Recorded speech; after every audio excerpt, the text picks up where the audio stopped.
Do you know?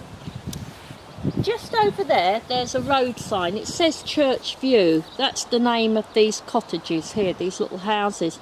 And I found from experience that if you actually stand by that sign, you can get a wonderful view and a picture of the Oh, church. okay, Yeah. okay. And So, it always makes me laugh. You know, visitors say, isn't that thoughtful of them to put this sign up, Church View, so you know where to take a picture. What is the name of the houses? Now, gravestones, we didn't have gravestones in Brewster's time. If you were rich, you would have been buried inside the church and have a memorial.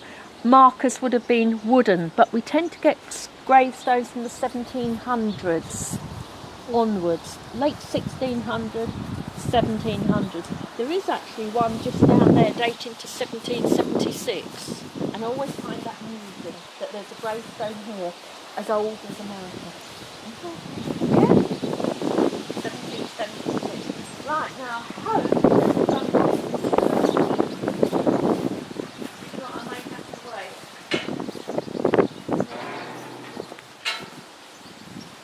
No, they've done it for us. Is that the name of the church? St Wilfrid's, yes. Now, you see here, do you know what these little benches are for? This is where the first grammar schools would be held, in church porches. So this is the origin of a grammar school, where you would have, you know, youth come, and of course the vicar would have learnt Latin. He's more probably or not a university man, and so a part of his duties would be to school, you know, children, but only, you know, noble or richer children. The peasant children never got a chance, they didn't get schooling. Right, shall we come in?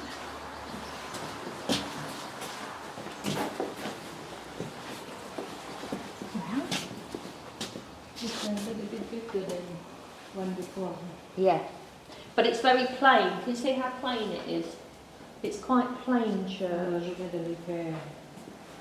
Yes, it's a lot of money. These churches are very old, so they take a lot of repair, especially if you've only got, say, 20 people in a congregation. It is difficult. In America, they've got one of these benches in the museum. This bench here was here in Brewster's time. So these are the benches that were here in William Brewster's time. There's one, I think it's in Pilgrim Hall Museum, and it's in a glass case. But here, you know, you can actually touch it and see it. That must be heavy too. That's all right. And it would have matched, at one point they would have had rood screens, and the grates and that are very sort of common in English churches. You know, the vine, the fruitfulness.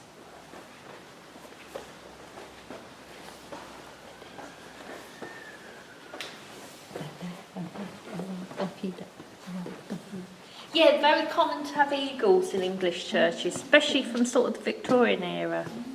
You know, it's like the word of God soaring upwards.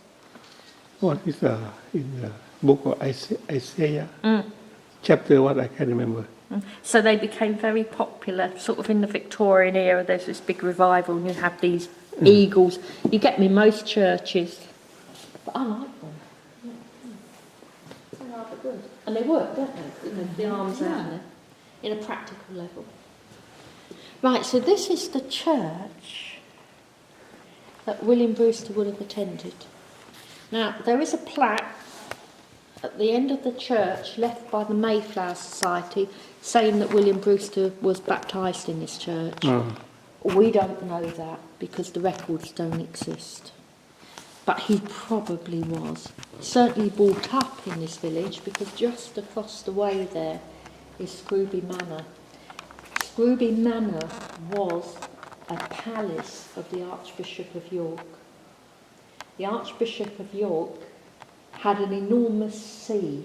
A see is the area that he had control of. It was absolutely enormous. And he had all of these palaces where he would travel the circuit of his area, stay at one palace for a couple of weeks, move on. From here, he probably went to Savile, one direction, which is Nottinghamshire. We're in Nottinghamshire, but So- Savile or Bishop Thorpe, one of his palaces near York. But here, he was the lord of the manor. So he's the second person from the Archbishop of Canterbury, right? Yes. It's the hierarchy is Archbishop of Canterbury and then Archbishop of York, and then all the other bishops are down below. But yes, he's second in command. So very, very important. And most of the archbishops of York were very rich, very powerful. This is what I find difficult to equate, is bishops at that time being so rich. And many of them not very godly at all. It's a position of power, and you think it's so wrong. Now, Look at Wolsey. What a nasty man he was. He collected titles. He was Archbishop of York and didn't come here to the end of his life. But the amount of money he had was incredible. And yet, ordinary parishioners were starving each winter. It's just so inequitable. I didn't Thailand at that time. I used to go to visit the Catholic Church in Thailand, and they have the Archbishop and Bishop, and they know how important when I was in Thailand. But when I came to America, I didn't quite understand yet what the importance of the Bishop and Archbishop. But last year we went to Germany and at Worms, and they said that they call the Prince Bishop. He is the leader of the church. At the same time, he like the king of that area. So it was really powerful. When you're looking at the Tudor era, bishops were enormously powerful men. Contrast to our Bishop of Lincoln, who retired a couple of years ago, and they asked the bishop what would he like as a retiring present. Back in the olden days, probably be gold crown, something like that. He said, I could quite use a new kitchen table. And that was nice. And the Archbishop of York, now our Archbishop there, he's known, if the radio people are in there wanting to interview him, he'd be cooking their breakfast. He's very down to earth man. Right. Do you want to sit down for a bit and I'll tell you about William Brewster? It might be more comfortable on your legs. Okay. Otherwise, your legs are going to be so sore by the end of the day. I want to tell you how William Brewster fits into this story. I don't know how much you know about him. I don't know anything. William Brewster is one of the leading Pilgrim Fathers. In fact, he's the one that you can trace from the very beginning of the separatist movement here, who actually makes it to the New World. He's in at the beginning, he's there at the end. And he is a very important man because, yes, the spiritual leader is extremely important. But Brewster was a very practical man. He was the doer. He was like the conscience. He was the man who could motivate. He was the man who could open doors and get things done. So, like the backbone of the movement. So without him, this whole story could have just not happened. And as I said, when we were at Babworth, Richard Clifton was here in 1586. William Brewster wasn't. William Brewster was away from Scooby, and if things had worked out for him, he wouldn't have returned because he was in the diplomatic corps. He was working for a very high-ranking diplomat called William Davidson. Have you heard of him? William Davidson. He would have been one of those people who may have been sent up and down this Great North Road to Scotland to negotiate with the Scots at the end of Elizabeth's reign. But he also served in Holland. Now, we don't know how he met young Brewster. Brewster was at university. He didn't take a degree. He went to university. I think Brewster was about 13. That was quite common, 13. He meets up with Davidson. So he's still a teenager. And probably I expect they met across the road at Scooby Manor, because if Davison was going up and down the Great North Road, he would have to stop and rest and eat and be looked after. And as that was one of the posts, he may have met young Brewster there. Whatever, Brewster becomes his protege. And Davison takes him under his wing, and they end up in Holland, and they actually spend time in Leyden. Oh. So Brewster not only gets to know Leyden, he gets to know the city fathers there, and he gets some of the language. He must have picked up some of the language while he was there as well. After serving in Holland with Davison comes back to the court in London. So Brewster would have known intimately all the workings of Queen Elizabeth's court, and probably knew some of the leading figures there. They may have actually known him. People like Sir Francis Walsingham, Chief Spymaster, they would have known Brewster because he was a protege of Davison. So Brewster was actually set to be a diplomat and to probably stay in London and have a high-flying career of his own. And would have done had not Davison fallen from grace, because Elizabeth had imprisoned Mary Queen of Scots. She had been the centre of so many plots against Elizabeth that her Privy Council wanted Elizabeth to have Mary executed. And Elizabeth really didn't want to do that, because if she had her cousin executed, it opened, the floodgates, a can of worms. She would be setting a precedent for, say, the King of Spain to come over. If he could capture Elizabeth, have her executed. Because if a queen can execute a queen, then a king can execute a queen. It was dangerous ground. Elizabeth actually called Davison to her. It's said that she put it to him, there is this problem with Mary. Wouldn't it be a shame if she had an accident?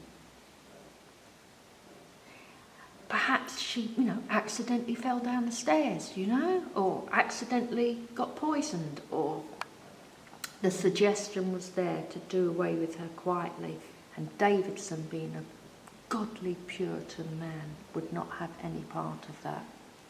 In the end, the Privy Council prepared a death warrant, and Davison was sent to give it to Elizabeth to sign. Now Elizabeth, knowing the dangers of this, really didn't want to sign this, but in the end is persuaded to, but on one condition. She makes sure Davison knows that that death warrant, although it's signed, it's not to be carried out until she gives her express command. What happens? Davison takes the death warrant back to the Privy Council, and they immediately have Mary executed. And Elizabeth is absolutely furious. I mean, if you think Henry VIII was volatile, Elizabeth was just her father in a dress. She was terribly volatile. In fact, she wanted Davison hung as soon as she found out. You can imagine the rest of the Privy Council. They know he hasn't done anything wrong. He only took the document to be signed. But on the other hand, none of them are going to say, Your Majesty, this is outrageous, in case they end up being punished as well. So Davison ends up in the Tower of London.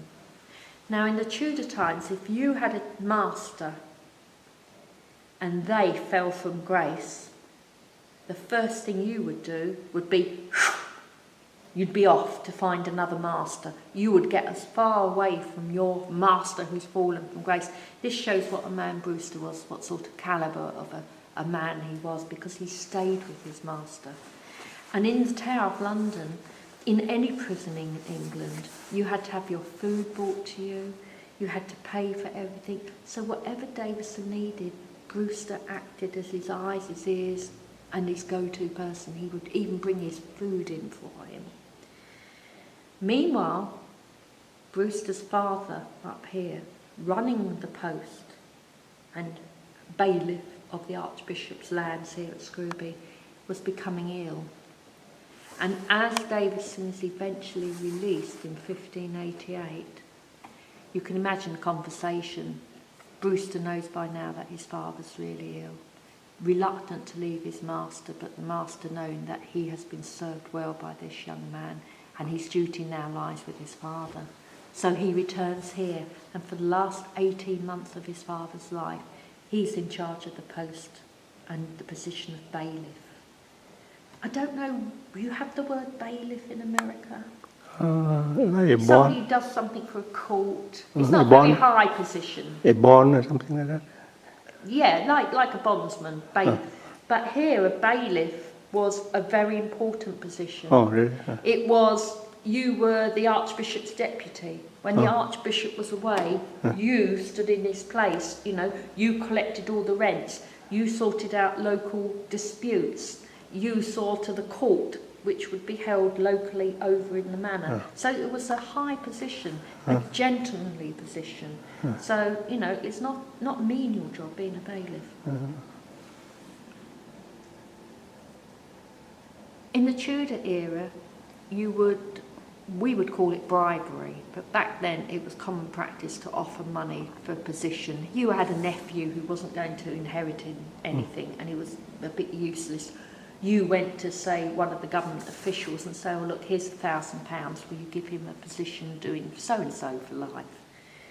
Somebody asked for the position of postmaster here.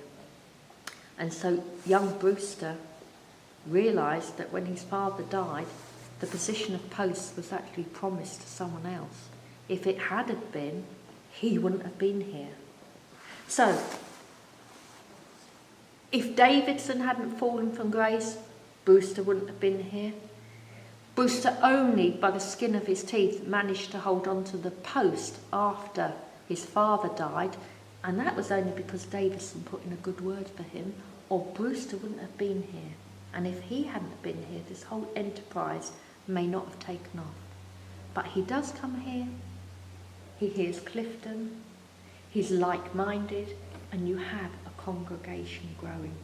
You have like-minded folk here listening to Clifton, but also for a very short time, at the very end of Elizabeth's reign, from about 1602, you have got a congregation of separatists down at Gainsborough as well. And the congregation of people in this area are a part of that congregation as well. Gainsborough is 12 miles away. In the summer when it's light, you can walk 12 miles in daylight. In the winter here, it gets dark. It's not like Alaska, but it gets dark about 4:30 in the afternoon, and it won't get light again to about 8 o'clock in the morning. You can't travel those distances in the dark. In the summer, of course, it's so much lighter. So the Scooby congregation were once a part of the congregation at Gainsborough, and then split up because of logistics and met in secret just across at the manor house. Again, if William Brewster hadn't been here, there would have been no congregation at Scooby. So it's all chance, isn't it? All of these elements are coming together. You know, you have Clifton, Brewster, all just by chance coming together. It's like the perfect storm, isn't it? Gearing up. Right, would you like to go and see the remains of the manor in a minute? Okay. But we could have a little look round board.